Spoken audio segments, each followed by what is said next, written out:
2 number প্রশ্নটা আমাদেরকে কি বলেছে দেখেন, সব সময় মনে রাখবেন এখানে একটা জায়গা থেকে সবচেয়ে বেশি প্রশ্ন ধরে।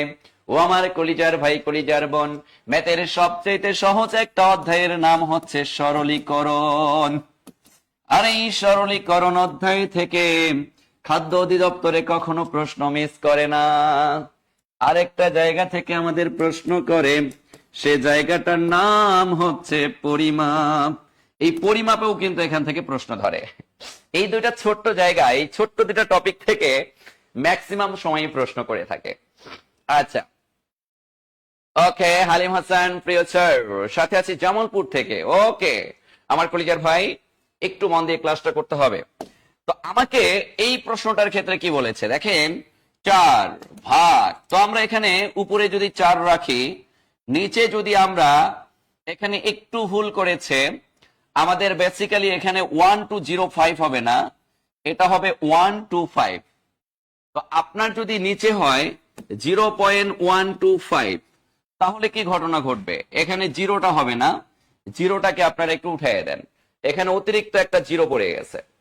তো আমরা এটাকে কি বলতে পারি, উপরে 4, এই যে নিচে দশমিক, দশমিকেরটার জন্য উপরে একটা 1 দিব, আর এখানে 3টা দশমিকের পরে সংখ্যা থাকার কারণে আমরা 3টা আন্ডা দিব। 3টা আন্ডা দিলে নিচে কিন্তু আমরা এখন ডিরেক্ট 125 লিখতে পারি। কেন? কারণ এই দশমিকের জন্য আমি উপরে 1 ব্যবহার করেছি, 3টা সংখ্যা থাকার কারণে 3টা আন্ডা ব্যবহার করেছি, তার মানে আমার দশমিক নিচ থেকে উঠে গেল। এখন শুধু কাটাকাটি ফাটাফাটি করলে আমার অ্যান্সার শেষ। কিভাবে কাটাকাটি ফাটাফাটি করব ভাই? 5 25 কত? 125। 4 25 কত? 100। তাহলে এখানে কি থাকে? একটা শূন্য। 5 1 5, 5 8 কত? 40, 4 8 কত? 32। উত্তর হবে 32। উত্তর হবে 32। উত্তর হবে আমাদের 32। বলেন ক্লিয়ার কিনা?